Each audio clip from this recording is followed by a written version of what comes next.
This is WarCry.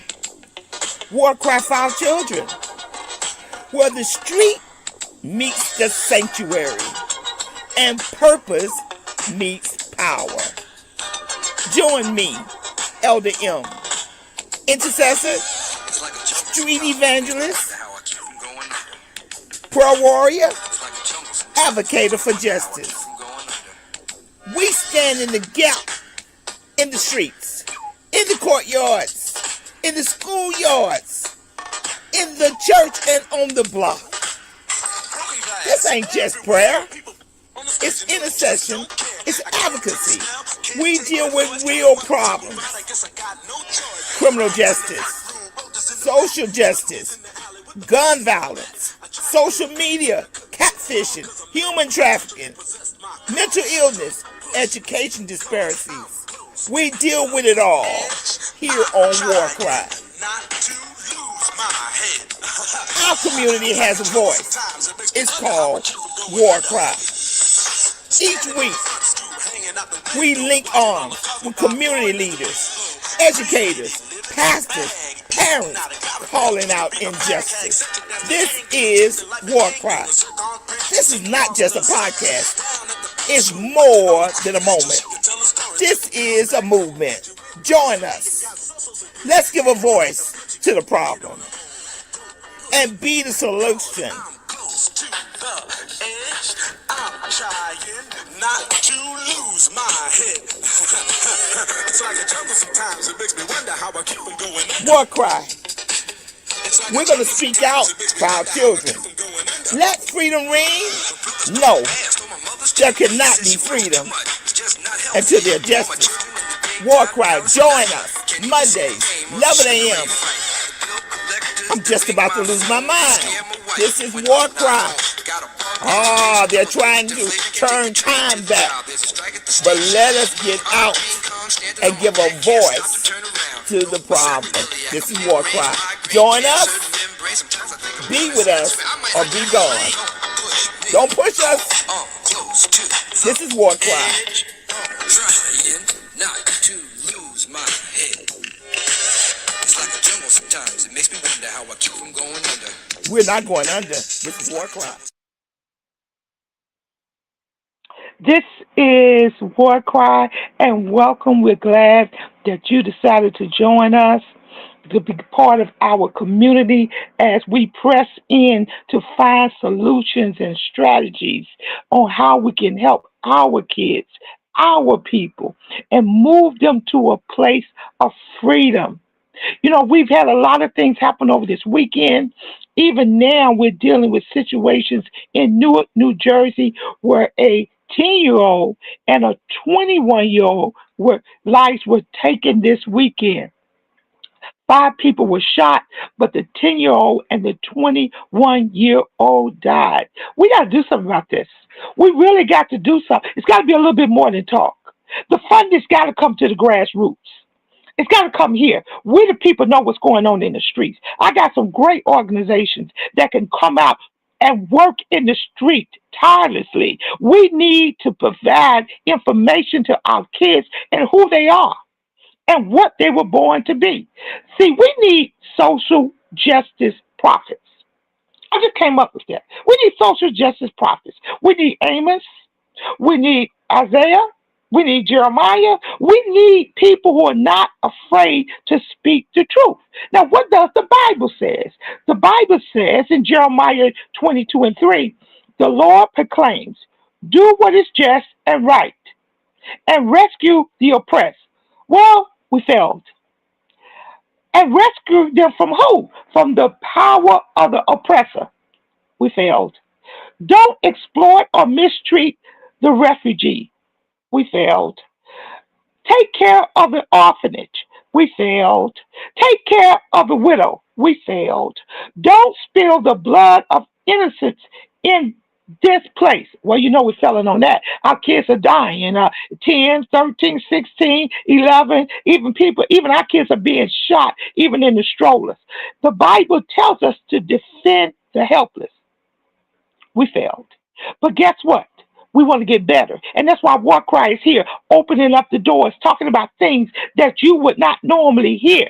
Today, we have a great program. Jabari Hall, this young man, let me tell you, he has came up with a curriculum system that's so phenomenal that it can change how our children feel about themselves and help them deal with some of the oppression, the anger, and the violence that they see every day. You know them, right? So let's go. Bring the panel in. Bring the panel in. Bring the panel in today on WarCry.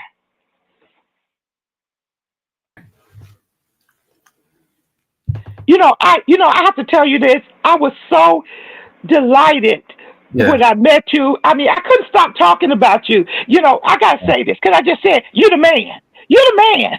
You're the man that has the answers to what we've been struggling with our young people today. And Mhm. before we even go into it, I just want to see your presentation on TED. Put it up for me, program director. Let's look at the presentation.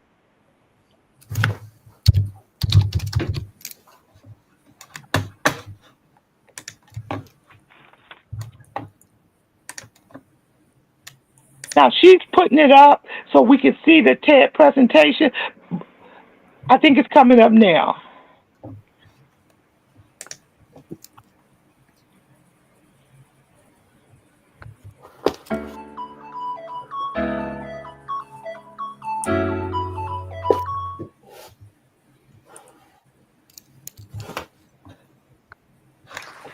Namaste. And good day, everyone. My name is Jabari Hall. Can we talk about social and emotional learning?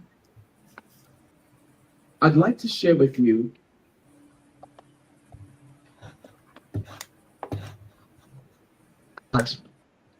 Yes? Yes. Great. May I request us all to please close our eyes.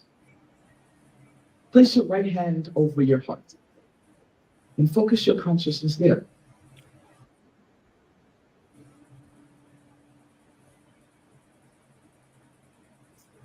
Now imagine yourself back when you were a 10-year-old little human, naive and unaware of. Now please repeat this after me. I love me. I love. I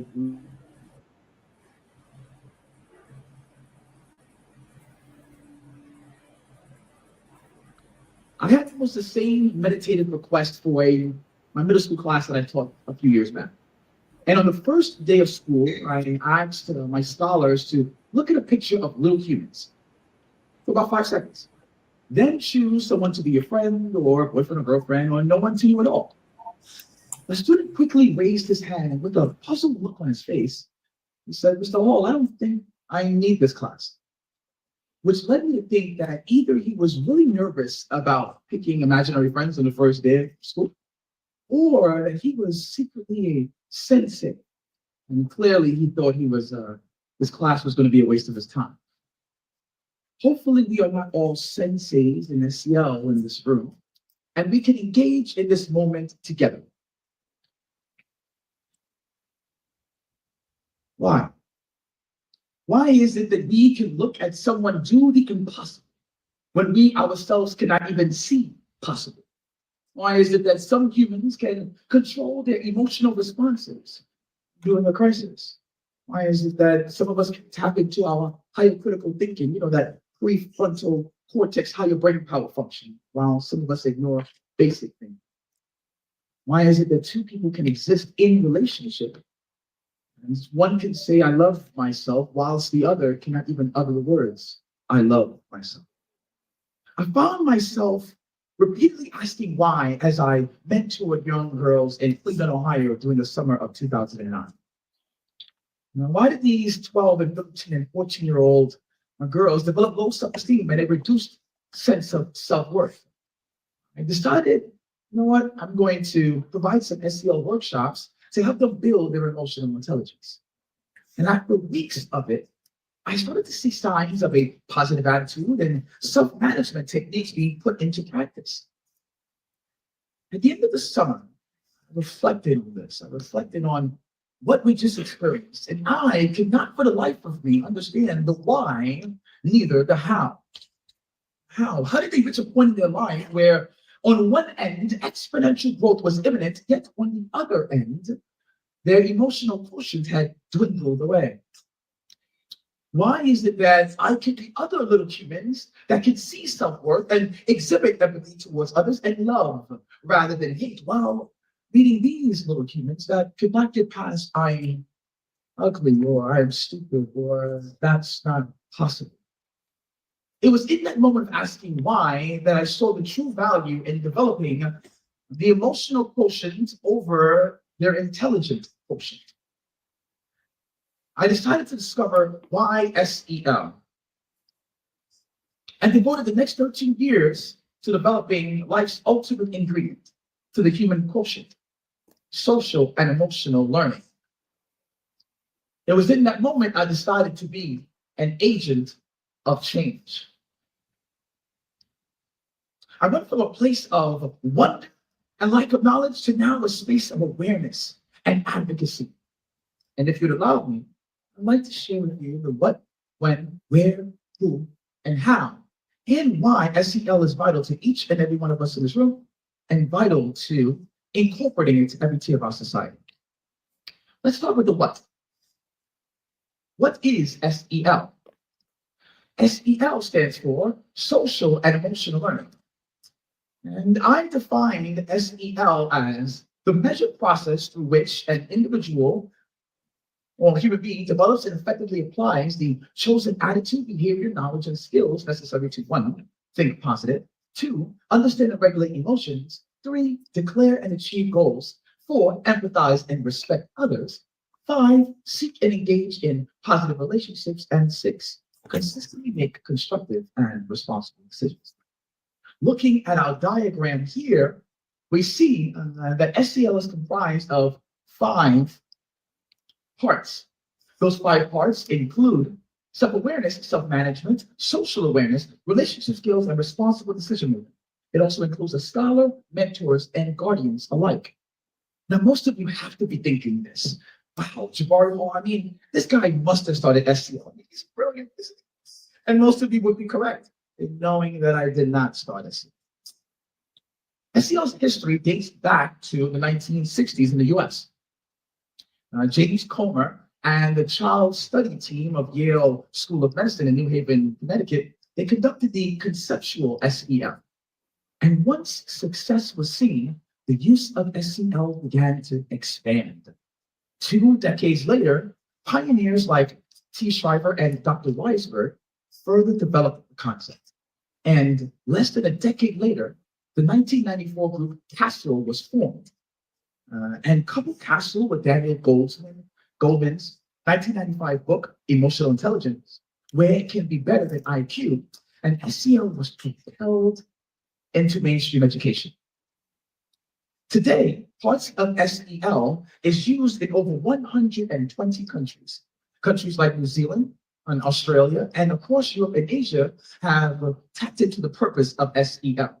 Here on the continent of Africa, countries like this great one, Ghana, Gambia, and Guinea, and Kenya, Nigeria, and Sierra Leone, and South Africa, South Sudan, Tanzania, Uganda, and Zambia have tapped into the well that is social and emotional learning.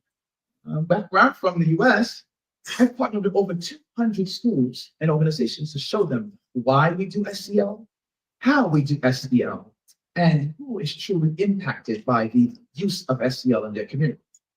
Okay, let's stop the video and just let's have a conversation. Let's have a conversation. Let's stop the video. I want to have a conversation. Mr. Hall, tell us a little something about yourself. We've seen the video, but why did you really start to do SEL? Was it because you had a burden for young people? And the young people were failing. How did you come up with this?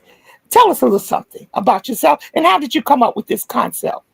Yes. First, thank you so much for the opportunity to be a part of the work that you're doing and the influence that you have. Thank you so much for the panelists and everyone here for allowing me to share this space with you. Good morning, good afternoon, whoever's listening and when they're listening. My name is Jabari Hall, and I am a owner of the company J.Has.Heart, where we focus on social and emotional learning for young people, for adults, and for guardians. So all humans of all ages. And I have had I've received a blessing from God to really empower people for the last 15 plus years through social and emotional learning, and where we've been able to develop 3 curricula for those individuals or those groups. That would be a K to 12 curriculum for students, a adult curriculum for educators, and an adult curriculum for caregivers or parents.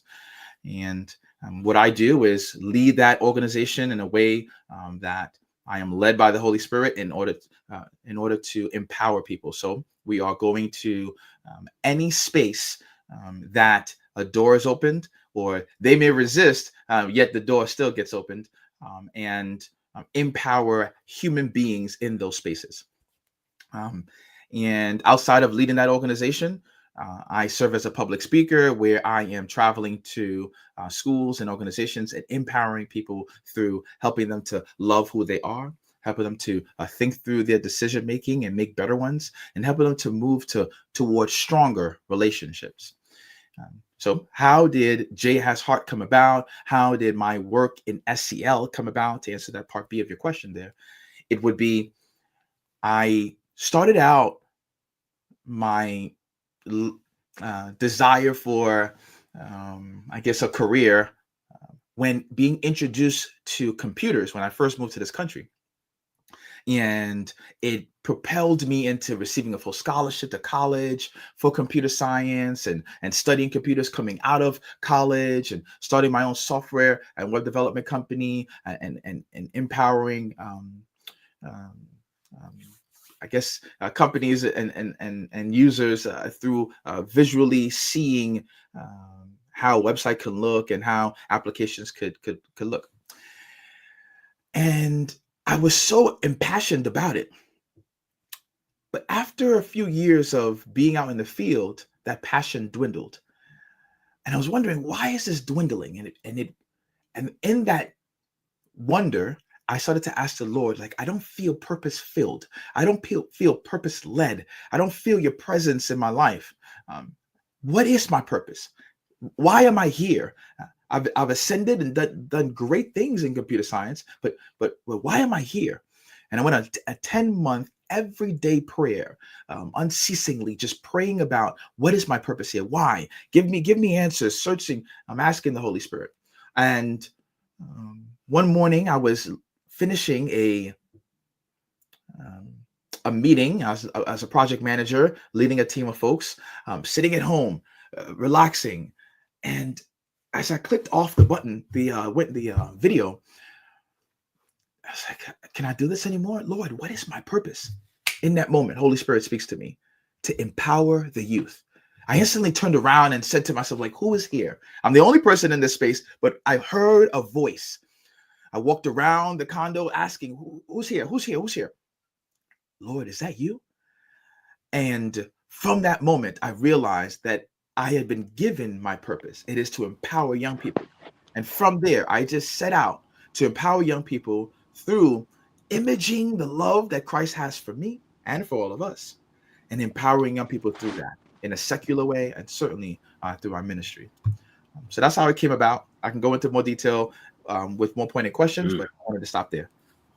Now, just tell us, what exactly is SEL? I know we went through it. S stands for social, right? E stands for emotional, Yes. and I stand for intelligent, right? Mm-hmm. I mean, I stand SEL. So L stands for what? Learning. Yes. So it's social, emotional, learning. Okay, Yes. we got it. Panel, we Yes. got it. Now, explain to me, what is the social part, and then we'll deal with the emotional part.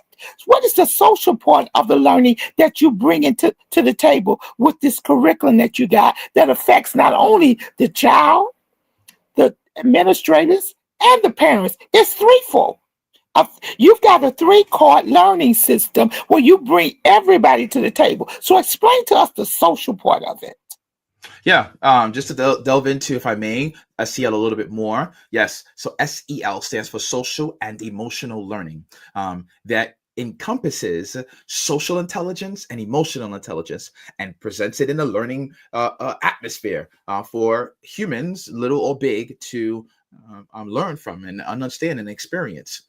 Now let me just jump in. When you speak about the social part, so are you saying that you're bringing the environment, the culture that the child is living in into the learning experience? Talk a little bit about that. Exactly, right. So now, overall with SEL, with social intelligence, it is bringing in this relationships, this interpersonal relationship, and how you interact there. Is it whether it is from an emotional standpoint, whether it is just interpersonal in a relational way, interpersonal in a understanding the cultures that you are experiencing in a particular environment, et cetera, et cetera. So mainly it is like responsible decision making and successful relationship or positive relationship. And that is a social component. Now, in a general sense, that's what SEL is. So there'll be leaders in the industry that are teaching or edifying young people on how to make responsible decisions and how to move towards positive relationship building. But with what we do at J.Has.Heart, it says a young man from Brooklyn, New York, is growing up different than a young woman from some city in Iowa, Des Moines.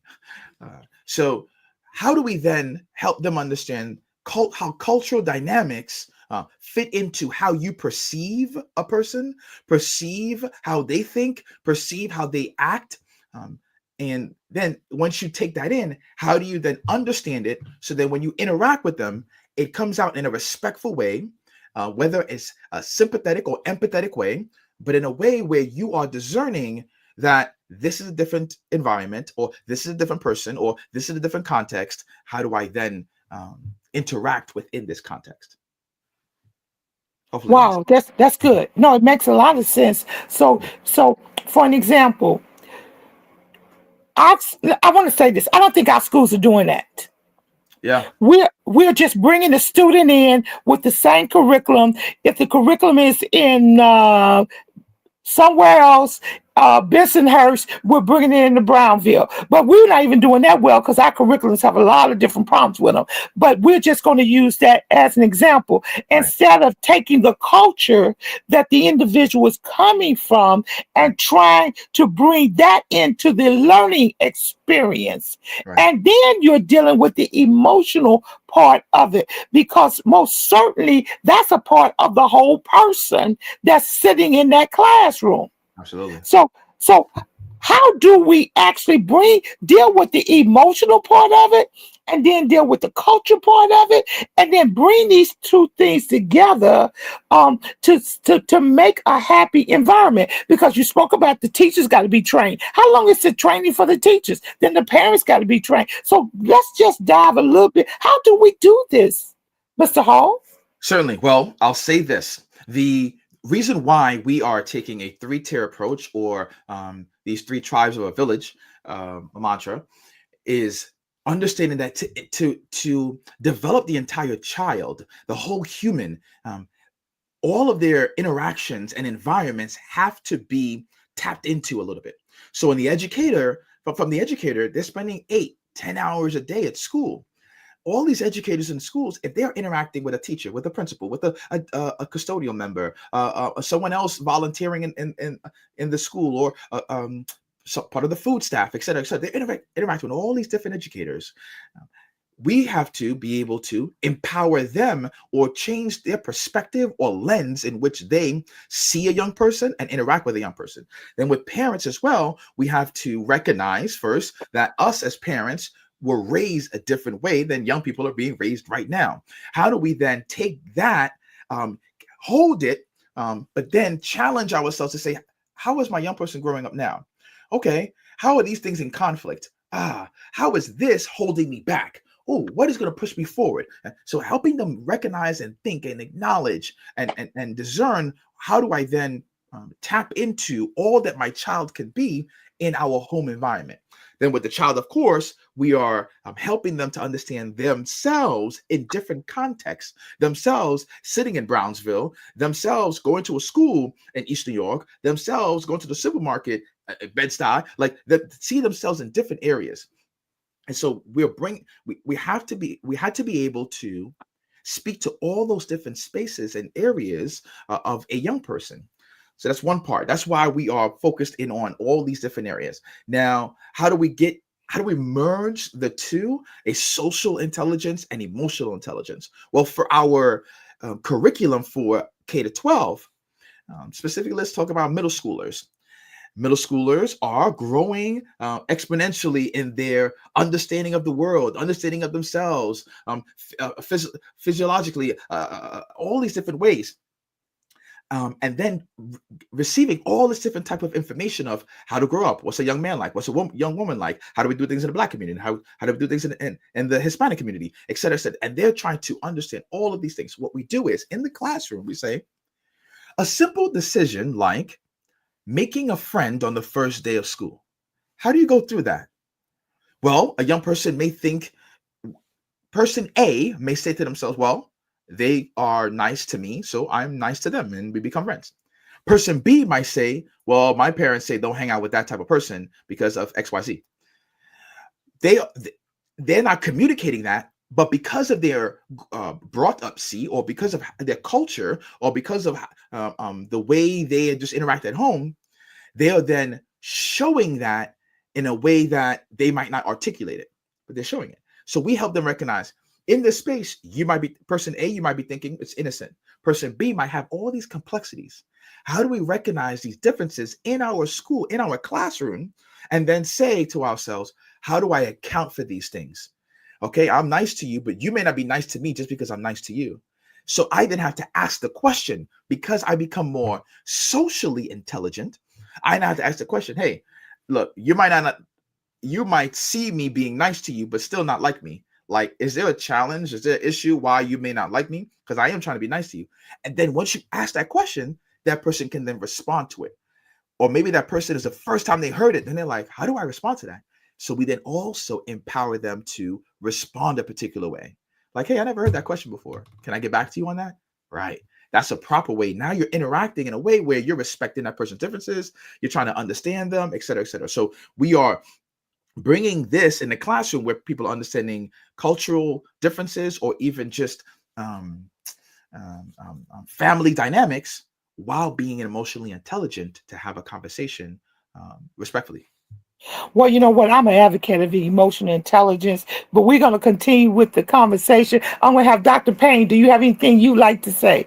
Anything? Because this is a new concept. We not only, I mean, I believe in the concept social, emotional learning, where we take care of the wholeness of the individual child. And we're going to go on because there's proven statistics that are showing that with this new curriculum, there's things that are being reduced.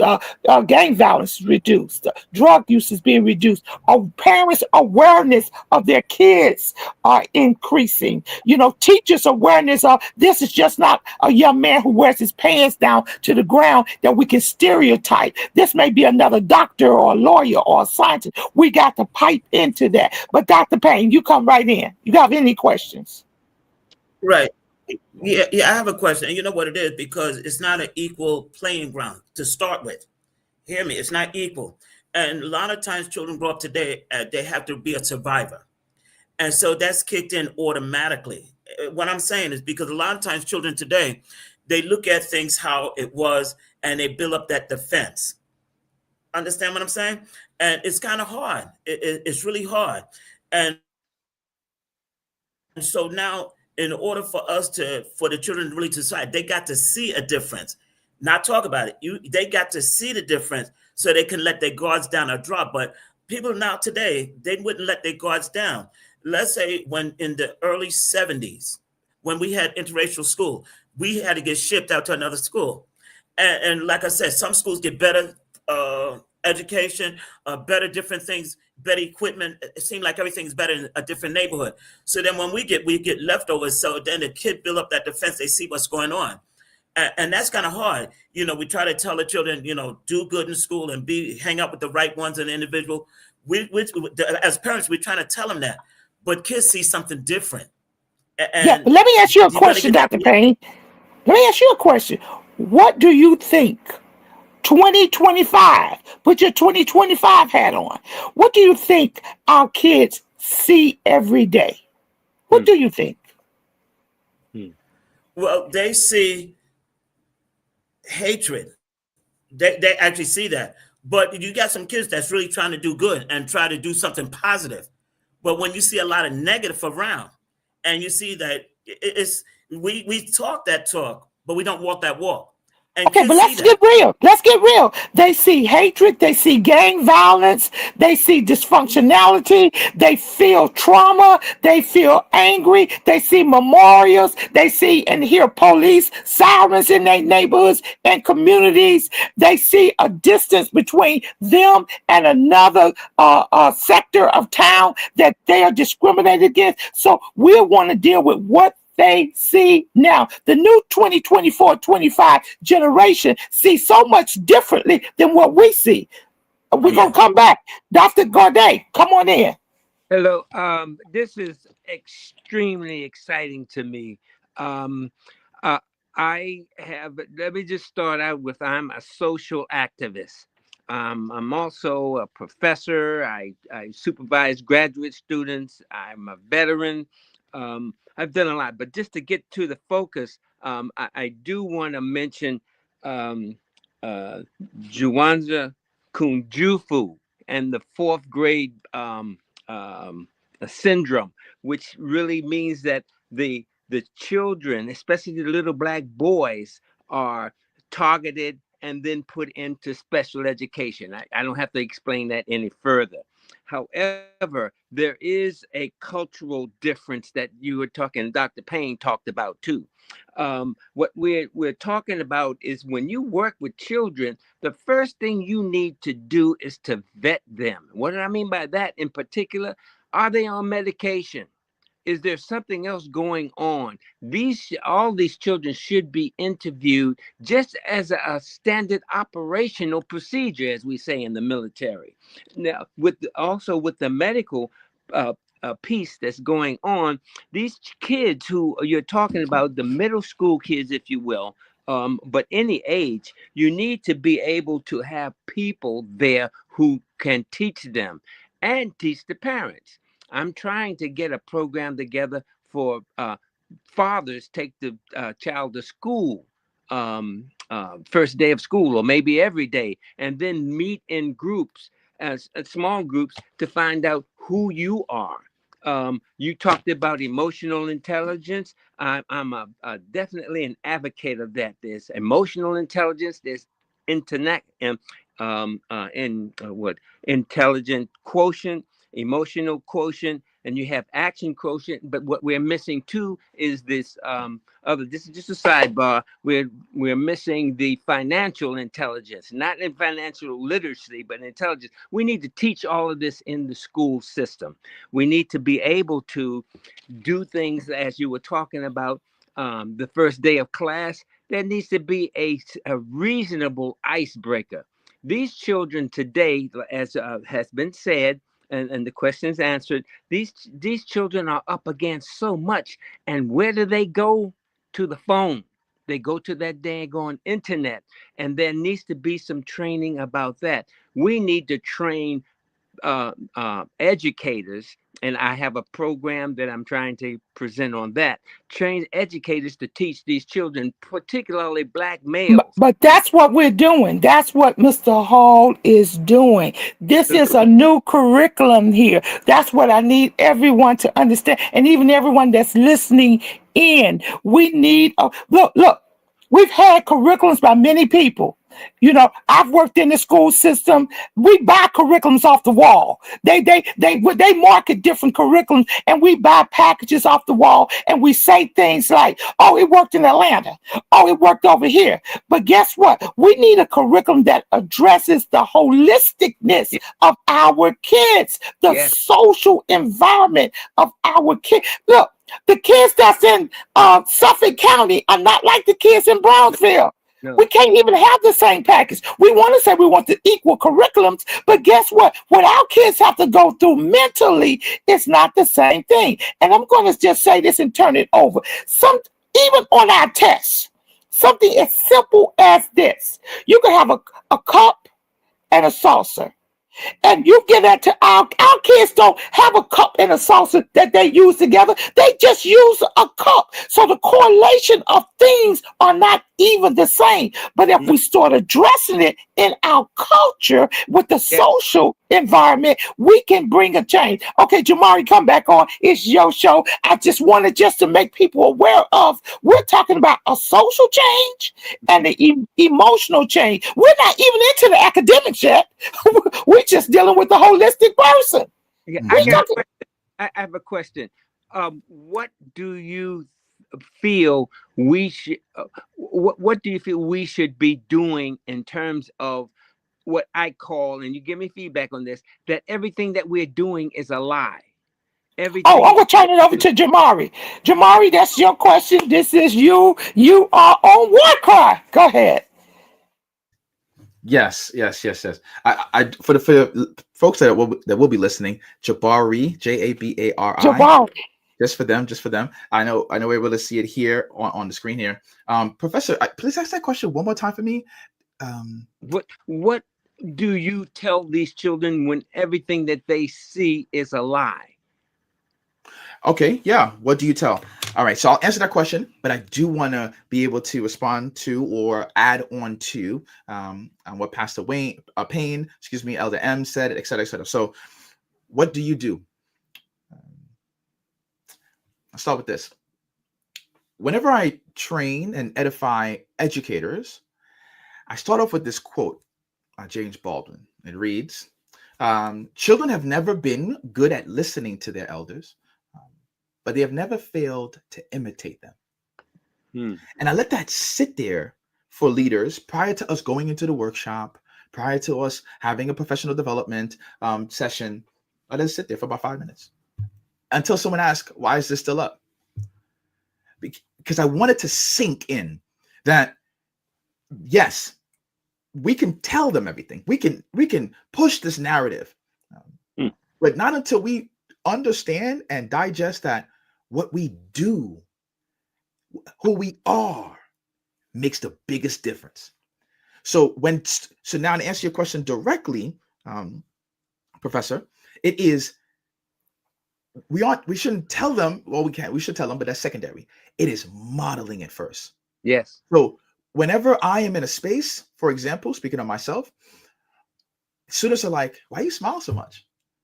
Man, who are you? Where you from? You from Brooklyn? Yeah, I'm from Brooklyn. Are you smiling? You Mr. Smiley. That's what they call me. Because I want them to see what is emanating from internally. What's emanating outside from my internal disposition. It is a posture of positivity. It is a posture of we're gonna make this work. It is a posture of like I see challenges, but I choose not to see challenges. If you see me, so then once I model the behavior, once I model my posture, and they start getting inquisitive, I'm gonna be like, oh, well, this is why I do this, and then they start questioning. Well, don't you see what's happening in the news? Don't you see what's happening to my brother, my sister? I see it, but I choose to put these glasses on, or I choose to put different glasses on because I want to be able to contort or focus my lens in a way that isn't just tuned into the lies, but be aware of the lies, but manifest my truth. So I help young people say, yeah, I can recognize that, but how do I manifest my truth? How do I focus on the future that I want for myself, regardless of the experiences that I'm experiencing right now? So what do I tell them? It is modeling it, and then letting them know, here's how I'm gonna shift your lens, because here's how I shifted my lens. right? So hopefully that answers that question directly there. I do want to get to what you also said. Awesome. Social advocate, love it. With empowering young people, the program that that's for adults, with empowering young people, yes, I'm with you on the vetting. Yes, I'm with you on your way of looking at it and helping students. I would add on to that when you do see young people, don't see problems. Don't see what we see in the environment. See them as an individual human that is growing. Another way of looking at it is see them as a plant and you're a tree. You are a tree that has blossomed, that has fruit, that has fruit. Ooh. Anyway, that is blossomed, that is showing fruit. And they are a seedling, they are a short plant. And how do they grow? They need to be watered. So when I look at them, I'm like, how do I water you today? Or maybe you walked in and you have a demeanor that says, I'm sad every moment. Okay, how do I empower you? Man, let me help show you the small things and the small wins you just accomplished in getting to school today. Or maybe there's a challenge that they are taking medication. I'm just like, you ever ask yourself, why are you taking that? What have you done to actually manage your emotions instead of using that? To help them to spark something. So I'm seeing them as a small plant, and how am I watering them today? So that's how we help educators look at young people. And I just assess them in a way that, and again, Professor, I agree. I'm with you. I'm adding on top of what you said, which is, or adding beside to what you said, which is vetting them in a particular way, sure, but not just assessing their the medical medication that they use, but also seeing them in a way where it's like, how do I water you today? Mm-hmm. Now going to your the dad program, your father program, such as the dad program, and what we do with families, with caregivers and parents, what we do is we educate the whole self. And our curriculum says, how do I financially empower you? Build your credit literacy, build your spirit as a dad, spirit as a mother. What are some values that you can put on your wall to say, I raise my standard to these values? And we help them with their physical health, their mental health, their social health. We help them so that now when you go through these 12 chapters, you now come out and say, you know what? I ain't perfect yet, and we already know how it is in the church, but I'm on my way. I'm getting there, right? So then once they have that spirit about them, they aren't going into a school saying, what my child did today. They're going to a school saying, all right, my child is growing. They went to some challenges. Let me hear you out. I ain't mad at you, teacher. I ain't mad at you, principal. Let me hear you out. Okay. Did you ask my young person what are the challenges and how did they get there? Did you ascertain that information? Oh, no, you didn't. Okay, well, let me help you out because I came here to help you out too. Like, thank you for helping me out and bringing me in to help my young man, my son. However, I also want to add to it that as a leader, maybe you could have asked, how was he feeling today? What did he experience before walking in here? Did he see somebody get shot before he walked in here? Did he come from a single parent household and he misses his dad and that's why he's reacting? I just want you to ask that question next time because we're all dealing with young boys in Bronzeville and these things do happen. So we are helping parents with coming into a school system, asking these questions and having this perspective rather than the perspective of us being angry or the perspective of the school is against us, so to speak, which at times it is based on our history and how there's a school to prison pipeline. Okay. Now, one other thing, Pastor Payne, I wanted to mention to you, sir, along with what you said. Yeah. How we help staff, how we help educators is modeling. So what we do in our curriculum for educators is first say, one, social and emotional learning is for you too. You need social intelligence. We need emotional intelligence. And if we don't have that, we are not going to be successful educators. That's one. Two, once they understand, like, you know what, I do need to be a little bit more emotional intelligent. Yeah, you do. Okay. Two, how do you now model it in the classroom? How do you now model it when you're walking down the hallway? How do you then model it when you're walking into school and you ain't have your morning coffee yet? and you see a student, you're like, they ain't coming to my class yet. It's 7:50. I don't want to talk to them. No. Hey, good morning, Charles. How you doing? Man, I haven't had my morning coffee yet, but you know what? I'm all right. Like, how are you modeling that regardless of your environment? And that's how we're helping educators. The other thing is, how do we help these students? We help them by showing them vulnerability. See, a lot of times, us as men may not want to show that we're vulnerable. But with my son, he'll see that I'm sad. He'll come up, Dad, I want to play. I'm like, I'm a little bit sad right now. You sad? Why are you sad? Yeah, I just had a rough time at work today. I'm a little bit sad. Can you give me a few minutes? I want him to see that, so that when he sees that, he knows that men isn't always about, all right, let's go. No, we're motivated, yes. But, man, I go through stuff. And you're going to go through stuff. And let's talk about it when you go through stuff. I'm modeling it. I want you to see that vulnerability, son. And we need to show our young men in Brownsville, in East New York, where I grew up, like, what's going on? Are you going through stuff? Yeah, I'm going through stuff too, man. Yeah, I go through this, and but not in a way where I'm perfect. Nah, man, I'm flawed. I make mistakes, and show them vulnerability as men. One last thing I'll mention is, you mentioned about action quotient and things like that. See, under our curriculum, what we help people and humans recognize is SEL develops, SEL is the most important ingredient to develop the human quotient, and that's what that TED Talk was about, as well as me dedicating it to that young lady that gave me that pendant. But it is developing the human quotient. That is our social quotient, our emotional quotient, not just action, but also adaptability quotient, our IQ, all these different quotients.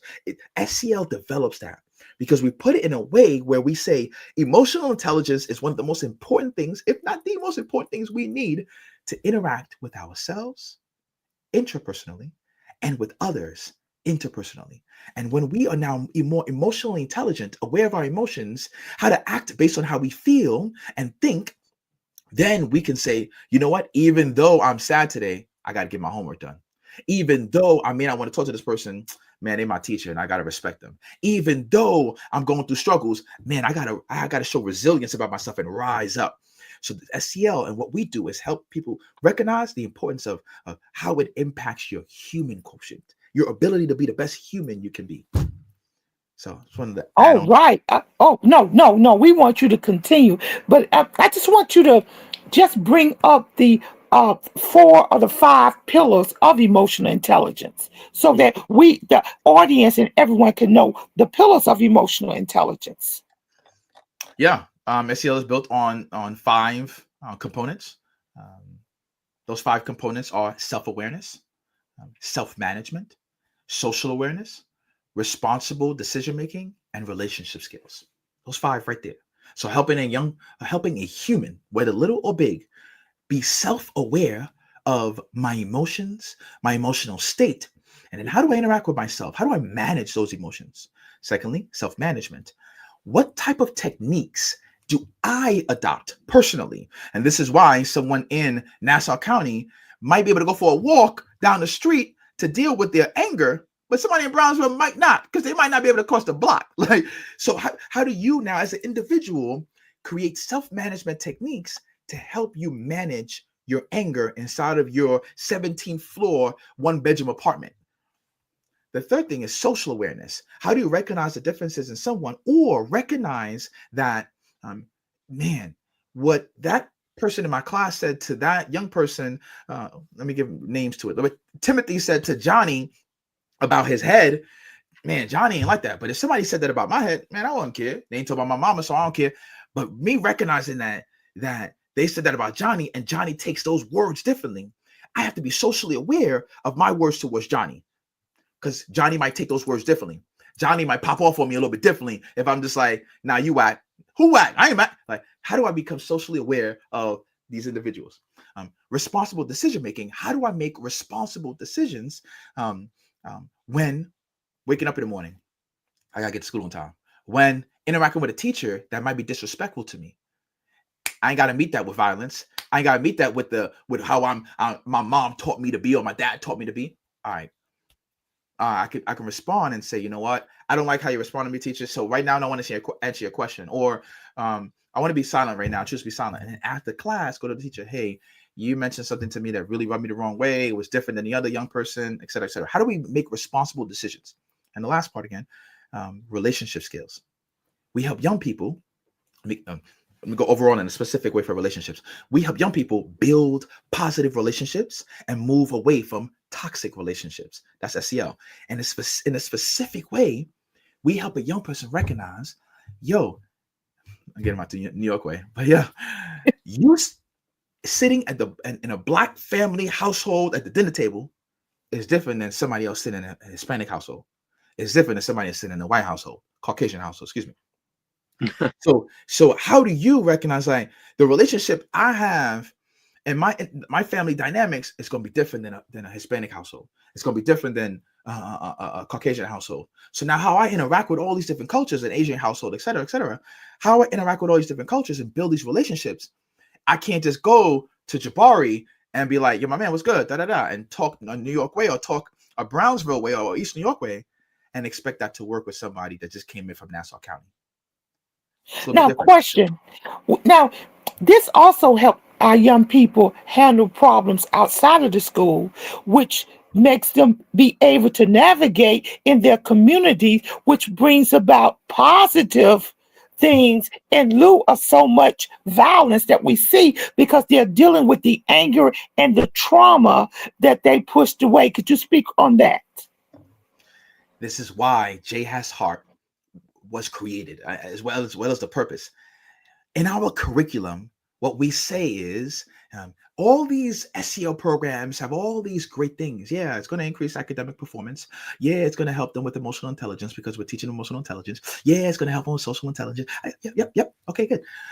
The difference is for us is 3 parts. 1, we are creating transferable real life skills. 2, we are also being cautious about cultural dynamics. I would harken back to all the things I mentioned about cultural dynamics, but cultural dynamics. And the third thing is helping them focus on self-motivation and their intrinsic why. So in those 3 parts, those 3 pillars are baked into all that we do within our curriculum. So specifically, Elder M, when you're speaking about a young person going back out into Brownsville, into East New York, into Red Hook, into all these different parts of Brooklyn, we help them say, one of our lessons, I'll get really specific for example, we have a lesson that talks about what angers you. Simply put, what angers you. And when we then, excuse me, I must apologize really quickly. I'm on a laptop and my charger went out and I had to stop really quickly to plug it in. Sorry. You're quite open. That's okay. That's okay. All right, great. Yeah. Let me finish real quick, if I may, please. What makes you angry today? It's a journal entry. And so they're writing down, this is what made me angry today. Okay, now you are then speaking about that to a partner. Now that partner recognizes, oh, that was what made you angry? This is what made me angry. Oh, I didn't even know that's what happened to you. Oh, okay. And now then the third level is we are reciting it in front of the class. Somebody volunteer. This is what made me angry today. And what we're doing is helping a classroom recognize that maybe Jabari, what made me angry today is that I couldn't catch the bus and I had to walk through an area where there were bloods and I was wearing blue. I wasn't only scared, I was angry because I'm like, man, I gotta do this, and I missed the bus and I woke up late. I'm angry because of that. So now when that person communicates that, a room of 20-something young people are going to then recognize like, oh, Jabari went through that. That's okay. I can see why he's angry. I can see why he could be bothered today. Then fourth level is, okay, so what do we do the next time you have to walk down that block? What alternatives can you put into your schedule? What things can you change? What attitudes can you bring into that situation that's going to make it different than today? So now when they're walking outside, they might say to themselves, all right, I'm gonna walk maybe instead of it being 2 blocks, if I got to walk around and it's 5 blocks, all right, that's what's going to help me, then do that. If it is I got to wake up early, okay, do that. We're identifying things within the lesson that can help them in their environment when they walk out of school, right? And that's what we're doing. Excellent. Now, what has been some of your most challenging moments with the program? Now, the different places that you instituted the programs, could you just tell us where they are? I think you're working with a school district in Chicago. Could you just tell us a little about that? And what are some of your challenges? Yeah. Since inception, to maybe a little bit before COVID, we were in 20 different schools, 10 different districts, and about two and a half countries. I won't say half because we're all on the verge of making this happen. And now since COVID, some schools that we've worked with has reduced, mainly because of budgeting, and especially this year. So now we're in about 8 different schools, across 6 different districts, in 4 countries. And our work is so personable that we're able to go to the country where I'm from, Trinidad, and teach young people there, or edify them there, or educate them there on SEL. Go to Antigua, another country in the Caribbean. Go to Ghana, right? Another country on the continent of Africa. And go to cities all over America here and be able to place this SEL curriculum in these schools. I want to go to really quickly the challenges. I would say that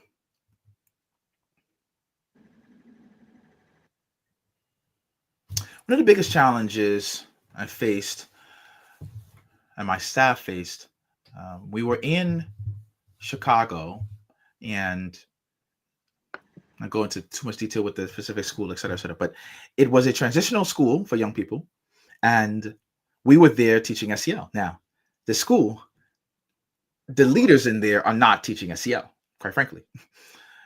So here it is. The director there said, "Hey, I want to bring this into the school. My young men need this." Okay, so bringing in this program, we're talking to young men in a transitional school about making better decisions.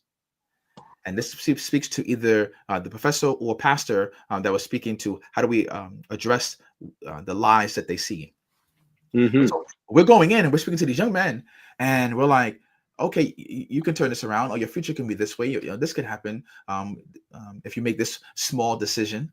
And they aren't able to see how this small decision about me coming to school or me coming here on time can affect how I maintain a job, or how I can get my record expunged.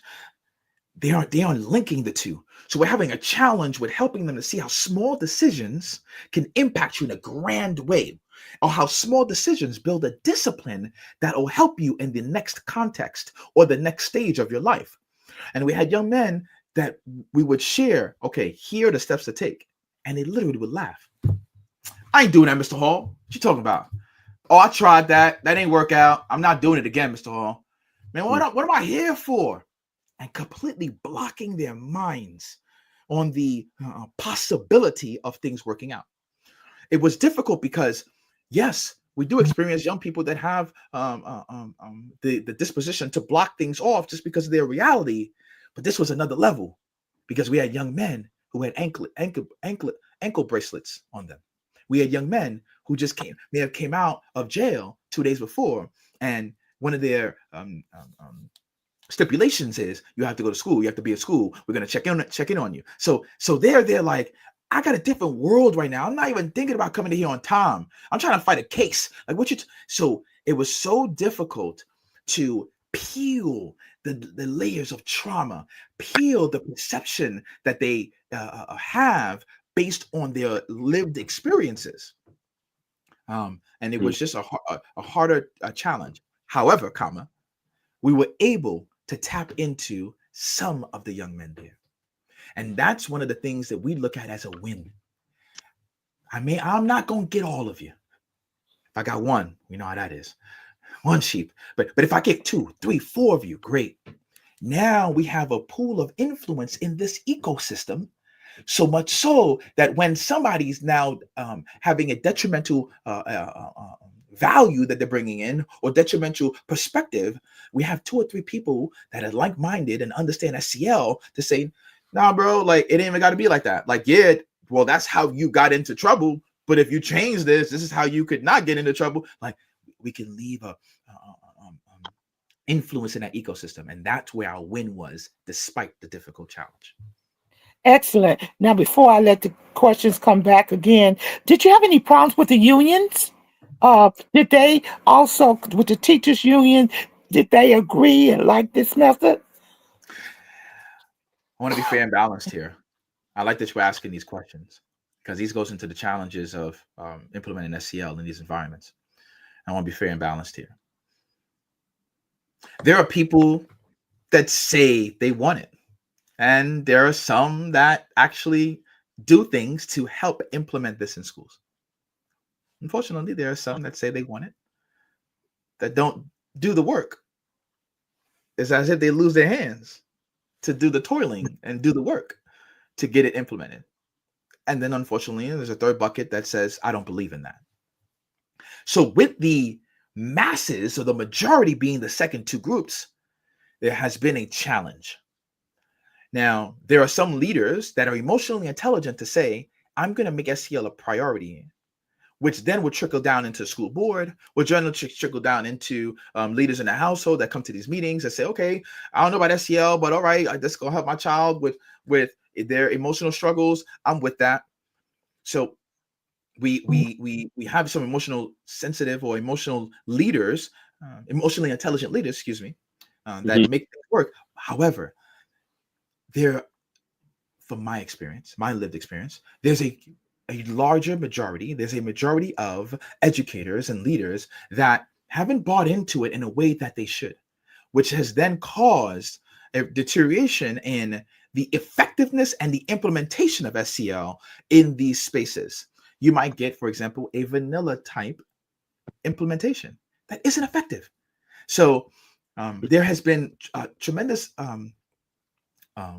uphill battle in bringing SEL into these schools, an effective SEL program into these schools that matches the demographics that attend the school.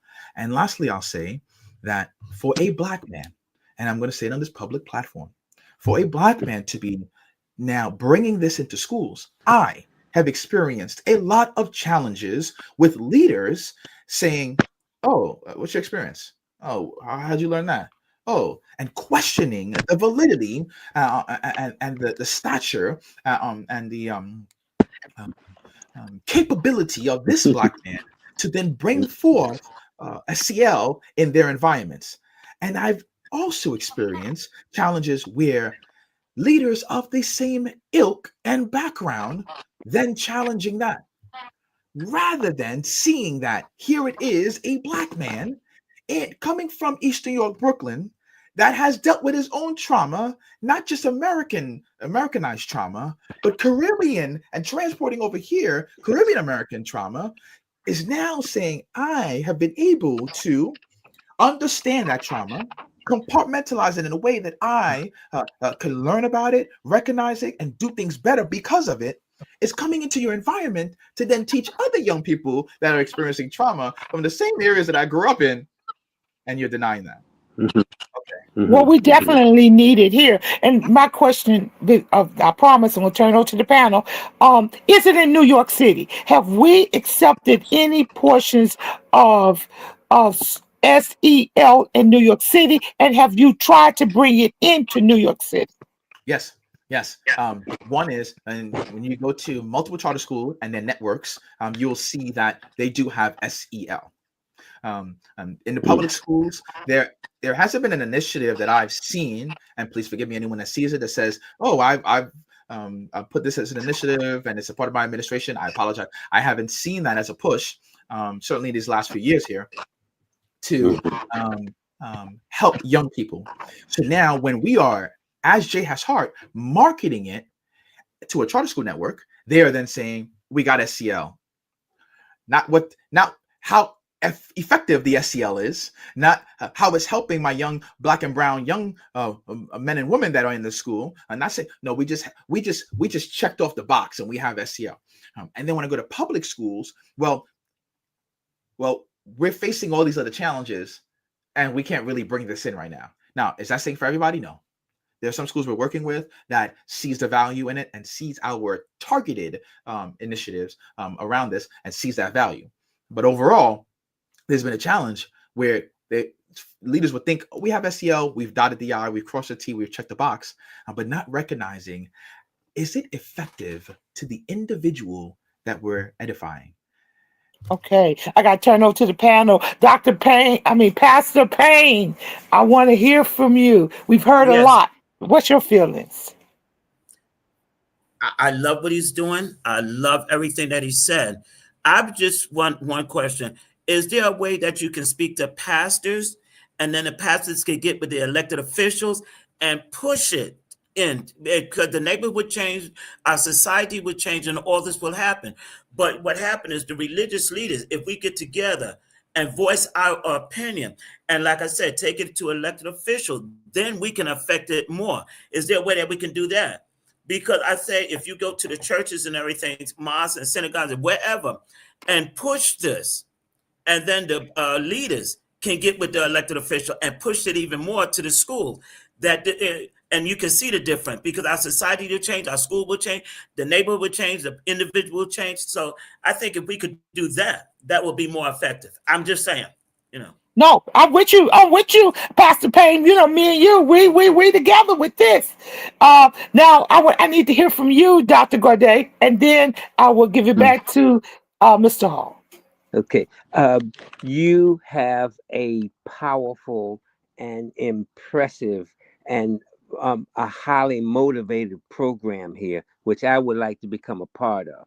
And as you were talking about some of the issues or the blocks or roadblocks, yes, like Pastor Payne was saying, the synagogues and the churches and all the pastors. You can also talk to some of the social work schools. I'm a social worker. I'm trained social worker, but I'm a psychotherapist and a family therapist. So what you could do also, and I would be able to try to help out in that area, is to talk to the social workers or the psychologists and bring it as part of the curriculum.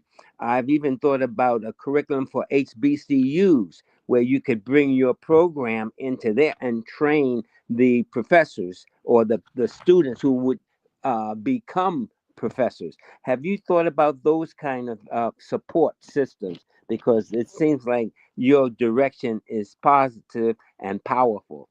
I am very much interested in what you're doing. And I did a thing on fathers and sons, and I went to USC for my empowering the healthy development for all youth as my capstone. So I'm with you, and I would like to be a part of what you're doing. You are Jabari, did I say it right? You are a part of us now, and we're going to do everything we can to move your program. Now I'm going to bring you in, and I want you to give your closing remarks as well as address the questions. But I believe that if we set up pilots programs in schools in East New York, in the Bronx, and in other places in the urban areas, we can not Harlem. only see Harlem, not only see a change in the academic and the graduation rates, and see a change with the dropout rates, we can also lessen the violence in the communities. We Hmm. could bring more parent Yes. involvement. And along with that, we need to bring some church involvement. Come on here, somebody, and Hmm. be one community. So close us out as you address these questions. Yeah, absolutely. I'm a note taker, so I was looking down and writing notes, and um, so I'm happy about what Pastor Payne mentioned, and also the Professor Glaude. Good. Gorday, got to get his Glaude name with right. an accent. Glaude. Thank you. Yes, I sir. apologize. I wanted to get that right. So to address the questions, is there a way for us to speak to pastors, and can we go through it that way? I will say two things. One is there are times where there's an elephant in the room that isn't spoken about um, in a non-secular versus a secular sense. And there are challenges that do come up where there's a misunderstanding and misconception around what social and emotional learning is in non-secular spaces. So sometimes I have seen in my lived experience, I'm not saying it for everyone else, in my lived experience, I have seen challenges for pastors or leaders in a non-secular space to be on board with the teachings around SEL. And again, that's partly because of a misconception around SEL. So for us to, that's the first thing. Now, the second thing is, great, we should do it, because what we've seen certainly during the civil rights movements and 75 years since then, we have pastors and our religious institutions that have tremendous influence on not only voting power, political power, etc., but tremendous influence in what they say to both the masses, the people, and to the elected officials. So getting them on board to really speak about the emotional impact of our young people in our environments will be something that will be so impactful, so powerful. And how do we do that? One by one. I'm fine one by one. I'm fine in spaces like this. I'm fine in inviting them onto these platforms and speaking to them in a public way, or even in a private way, and speaking about maybe what hesitations they may have around this. So I'm all for that, and I welcome that, and I want that. Let's make it happen. Professor Gaudet, I would say fantastic. Yes, speaking with social workers is something that we try to focus in on when contacting schools and districts. It's counselors and social workers, because they are the ones working with the emotional intelligence of young people. Yes, other educators are. Please forgive me if other educators are listening and they say a teacher is not working on the emotional intelligence of a young person. You are, but certainly and to a higher degree as counselors and social workers. It would be fantastic. Speaking of the HBCU program, yes, like this is why, yes, I'm running an organization, but I say to myself, I need to become an adjunct professor. So this is my goal now by end of Q1, 2026, become an adjunct professor in a Department of Human Development, in a space where now I am now not just trying to, in a business sense, impact and bring this in schools from a business perspective. I am now on the intellectual, in the class, in the higher ed classroom, helping 18-year-olds, 19-year-olds, 21-year-olds to understand the importance of emotional intelligence, so that when they enter into their relationships in the business world, in a personal world, they can then be intelligent enough emotionally to balance the challenges that they will come up against, right, in a secular space. So I am all about that. I'm looking to become an adjunct professor in that space. I would love to be in the boat with you on that journey and help you in any way I can, sir. I'll be the wind to your sail. I'll be rowing the boat. I'll be helping out in any way. So please let us talk about that, discuss that further, and however much I can help impact the work that you do and initiatives that you have, I am here for it. Going into the closing part, I want to say thank you. Thank you for the opportunity to speak with all of you today. Thank you for the opportunity to share the work that I'm doing, the work that folks that work with me, that we are passionate about. Thank you. Thank you to everyone who is listening and who will listen to this. I truly hope you receive something today, because I myself have received something. I received some rejuvenation for today. Yeah. And if I feel rejuvenated today, ooh, watch out the rest of the day. So I thank you. I received some things today, and hopefully the ones that are listening have received something as well. And we thank you for being a man of God and staying within integrity. We bless you for doing the work that's at the heart of God's, and that's helping our inheritance. So this is WarCry. We're so glad you joined us. We say, welcome, community, spread it, because we want to move in SEL into New York, the real one. The real SEL into New York. I love you guys. Join us again next week. I'm telling you, next week is going to be another exciting ground root discussion. Thank you. This is WarCry. Thank you, thank you, thank you.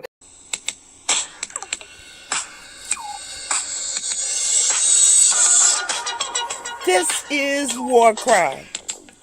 WarCry For Our Children, where the street meets the sanctuary and purpose meets power. Join me, Elder M, intercessor, street evangelist, prayer warrior, advocator for justice. We stand in the gap in the streets, in the courtyards, in the schoolyards, in the church and on the block. This ain't just prayer. It's intercession. It's advocacy. We deal with real problems.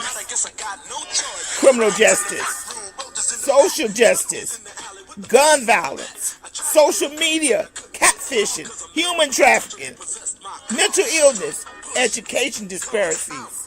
We deal with it all here on WarCry. Our community has a voice. It's called WarCry.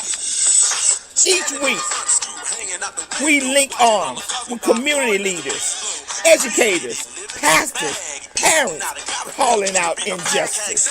This is WarCry. This is not just a podcast. It's more than a moment. This is a movement. Join us.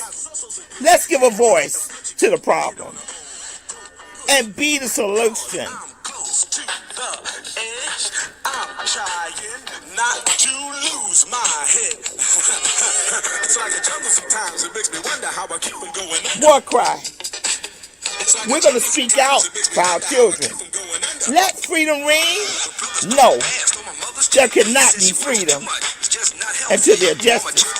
WarCry, join us Mondays, 11 a.m. I'm just about to lose my mind. This is WarCry. They're trying to turn time back. But let us get out and give a voice to the problem. This is WarCry. Join us, be with us, or be gone. Don't push us. This is WarCry. Trying not to lose my head. It's like a jungle sometimes. It makes me wonder how I keep from going under. We're not going under. This is WarCry.